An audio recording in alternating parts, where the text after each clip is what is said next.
네, 제가 나오나요? 제 목소리가 들리시면은 손으로 사인 한 번만 주십시오. 아, 예, 잘 들리나요? 네, 감사합니다. 네, 오늘 또 이렇게 예상치 못했던 방식으로 또 말씀을 전하게 돼서 당황스러웠지만 감사하고요. 네, 제가 여러분들 근데 여기서 예배를 드리면서 느낀 점이 오히려 여러분들이 예배 드리는 모습을 이렇게 적나라하게 볼 수가 있거든요. 그러니까 제 시점에서는. 그래서 제가 하나님 앞에 내가 예배를 드릴 때 하나님이 나를 이렇게 바라보고 계실 수 있겠구나라는 의식이 확 들었는데 좀 어떤 느낌이었냐면 제가 사진을 일부러 찍었거든요. 요런 느낌이에요. 잠깐만요. 요런 느낌으로, 네, 요런 느낌으로 이제 제가 여러분을 봤습니다. 그래서 예배 드리는 모습, 그러니까 제가 설교를 준비를 해놨고, 제가 이제 줌에서 여러분들을 쳐다보면서, 예, 이해되시죠? 그래서 이게 오히려 굉장히 좀 여러분들의 그 표정 하나, 손짓 하나가 다 저에게 관찰하려고 한 건 아닌데, 저도 여기서 예배를 드리다 보니까 보이게 되었고요. 우리가 하나님 앞에 서 있는 예배자구나라는 것을 기억하면서 이렇게 함께 좀 진지하게 말씀을 들었으면 좋겠습니다. 자, 말씀을 나눌 건데요. 여러분 질문을 한번 던져보겠습니다. 우리 겨울 수련의 주제가 혹시 아직 기억이 나는 친구 있나요? 고등부 정도 있으면 겨울 수련의 주제, 예, 쉬웠는데 하나님의 계획이었죠. 예, 하나님의 계획. 핵심 메시지는 무엇이었냐면 잠언 16장 9절에 이런 말씀이 있어요. 사람이 마음으로 자기의 길을 계획할지라도 그의 걸음을 인도하시는 이는 여호와이시니라. 아멘.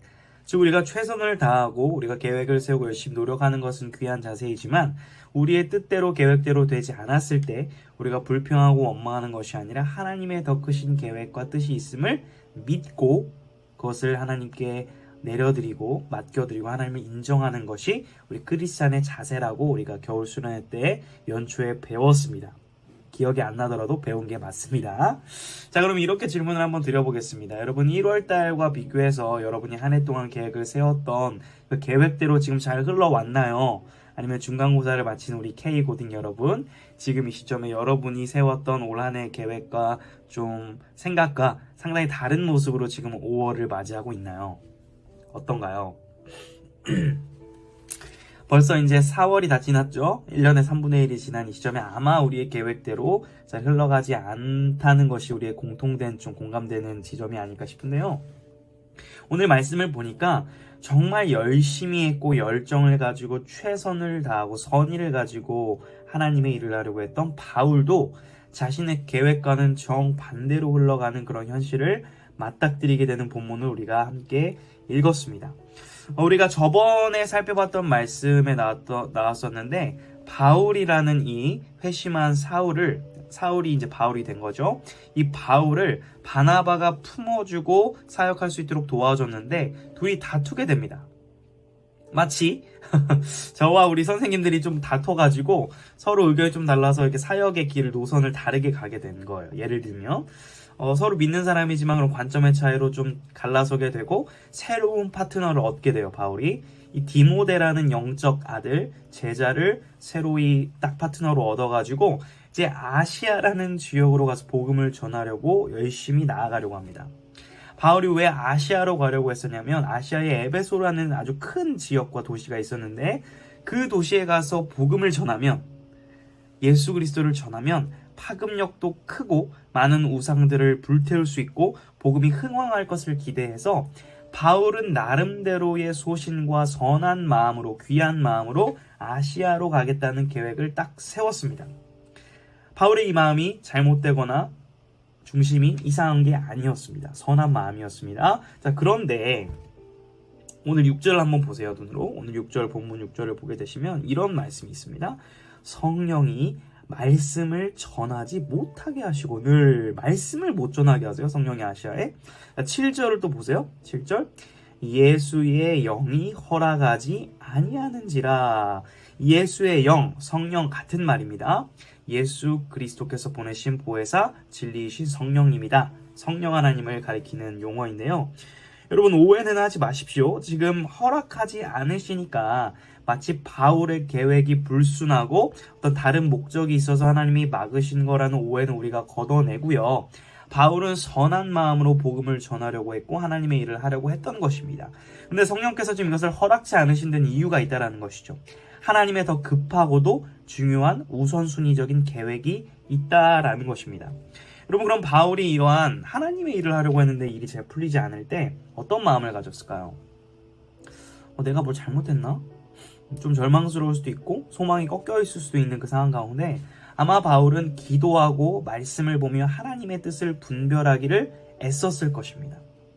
여기 오늘 본문에 보면 바울이 환상을 보았다라고 이렇게 기록이 되었는데, 성경에 나오는 환상은 우리가 생각하는 것처럼 이렇게 비몽사몽하다가 잠에 들어가지고 어떤 꿈을 보고 꿈에서 괴이한 것을 보고 요것만 환상을 나타내는 것이 아니라 말씀을 보고 기도하는 가운데 분명한 하나님의 뜻을 보게 되고 분명한 하나님의 비전을 발견하게 되어서 그것을 확신하게 되는 과정을 환상을 보았다라고 이렇게 성경에서는 표현을 하거든요.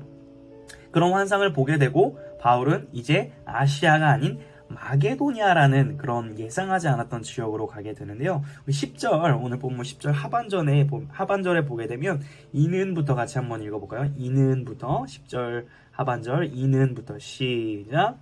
이는 하나님이 저 사람들에게 복음을 전하라고 우리를 부르신 줄로 인정함이러라. 아멘. 여러분, 이 말씀이 우리 인생에서 만나게 되는 많은 그런 문제점들에서 우리가 헤쳐나갈 수 있는 비결이 되는 진리의 말씀인 줄로 믿습니다. 왜냐하면 여러분, 우리가 보통 기도라고 하는 것 생각할 때 나의 계획과 나의 뜻을 가지고 하나님 앞에 하나님 저 이런 계획이 있는데요, 저 이렇게 해주시면 안 될까요? 라고 아뢰는 것 정도를 우리가 기도라고 생각을 많이 합니다. 이것은 그런데 기독교인 아니고 교회 다니는 사람 아니고 예수 안 믿는 사람도 이렇게 기도를 하는데, 기독교의 기도는 세상의 기도와는 본질적으로 다르다는 것. 본질적으로 어떻게 다르냐면 기독교의 기도는 질적으로 차원이 다른데 나의 아뢰는 것만 아뢰는 것이 아니라 하나님의 계획과 뜻이 먼저 무엇인지를 여쭤보고 그 계획과 뜻을 내가 발견하고 거기에 순종할 수 있게 해달라는 것이 기독교의 고차원적인 질적으로 높은 기도라는 거예요. 바울은 자신의 뜻과는 달랐지만 결국 하나님이 저 사람들에게 복음을 전하라고, 내가 전하려고 했던 사람이 아니라 다른 저 사람들에게 복음을 전하라고 한 걸 인정하고 순종하고 마게도냐로 출발하게 됩니다. 왜 하나님이 이러한 길로 인도하셨을까? 그것은 우리가 다음 주 말씀에서 좀 자세하게 살펴보면 엄청난 하나님의 뜻을 발견할 수 있게 되는데요. 중요한 포인트는 하나님께서 우리의 계획을 때론 막으시고 불허하시는 데에는 이유가 있고 계획이 있으시다는 것을 우리가 인정해야 된다라는 것을 우리가 붙잡기를 원합니다. 여러분, 저는 살면서 제가 현장에 예배 나온 이 회중들에게 집에서 온라인으로 라이브로 설교할 것이라는 것은 제 인생에서 한 번도 생각해 본 적이 없습니다. 과거에 기껏해야 어떤 설교였죠? 저도 온라인, 여러분도 온라인. 유튜브로 설교를 하거나 아니면 줌에서 설교를 하거나 이런 적은 있습니다. 코로나가 한창 심했을 때. 근데 코로나가 지금 거의 끝나가고 이런 찰나에 제가 집에서 혼자 여러분을 현장에 앉혀놓고 여기서 혼자 예배드린 제 마음이 어떻겠습니까? 참 착잡하고 왜 하나님 이런 시간을 허락하십니까? 계속 질문하고 제 안에 어떠한 답답함과 절망감이 찾아오려던 시점에 평안함과 감사를 주셨던 것은 무엇이냐면, 다시 한번 확신을 주셨던 건 무엇이냐면, 하나님께서 허락하지 않으시면 저는 신갈중앙교회 고동부에서 설교를 할 수 없는 자이구나. 하나님이 허락하신 만큼만 내가 우리 아이들과 호흡하고 말씀을 전하고 예수 그리스도를 전할 수 있는 것이구나. 만약에 하나님께서 저를 저기 필리핀이나 아프리카나 다른 어떤 제가 예상치 않았던 나라로 부르신다면 나는 그곳에 가서 예수 그리스도를 전해야 하는 자지, 내가 한국에 있고 싶다고 해서 있을 수 있는 사람도 아니고, 내가 또 여기에 없고 싶다고 저를 선교 보내주세요라고 한다고 무조건 선교를 보내주시는 것도 아니에요. 제가 이 땅에서 해야 될 일이 있다면 하나님이 여기에 남겨두시거든요. 이 말은 나의 계획보다 하나님의 계획이 더 크심을 인정할 때, 받아들일 때 그 마음 가운데 참 감사함과 기쁨과 평안함이 몰려오는 것을 저는 이번에 다시 한번 경험을 했습니다. 여러분에게 한번 여쭤볼게요. 우리 옆 친구한테 한번 이렇게 여쭤봅시다. 너는 꿈이 뭐야? 이렇게 한번 물어봅시다. 너는 꿈이 뭐야? 네, 꿈이 없어요 라고 할 수도 있고, 공부 잘해서 좋은 대학 가는 거요 할 수도 있고, 음악을 하는 거요, 좋은 작곡가가 되는 거요, 아니면 멋진 프로 스포츠 선수가 되는 거요, 아니면은 미술 작가가 되는 거요. 등등등 정말 많은 여러분들 계획을 다 가지고 계시리라고 생각합니다. 하나님 안에서 그 계획들이 잘 이루어지기를 진심으로 주님의 이름으로 축원합니다. 정말 원하는데요. 근데 목사님이 오늘 말씀을 통해서 한 가지 권면드리고 싶은 것은 무엇이냐면 많은 계획을 가지고 있어도 괜찮아요. 꿈을 꾸세요. 그리고 노력을 하셔야 됩니다. 그런데 중요한 건 뭐냐면 그것을 가지고 먼저 하나님 앞에 나아가서 여쭤보고 기도하느냐 아니면 내 마음대로 하느냐는 엄청난 차이를 가져온다라는 것입니다. 여러분 저는 믿습니다. 우리 하나님은 참 선하시고 신실하셔서 여러분의 인생에 단 한치의 오차도 없이 여러분을 가장 선하게 인도하실 줄로 믿습니다. 비록 지금 여러분들의 계획과 생각과는 다른 양상으로 여러분의 현재가 흘러가고 있더라도 여러분의 이 현재가 실패라고 생각하지 마십시오.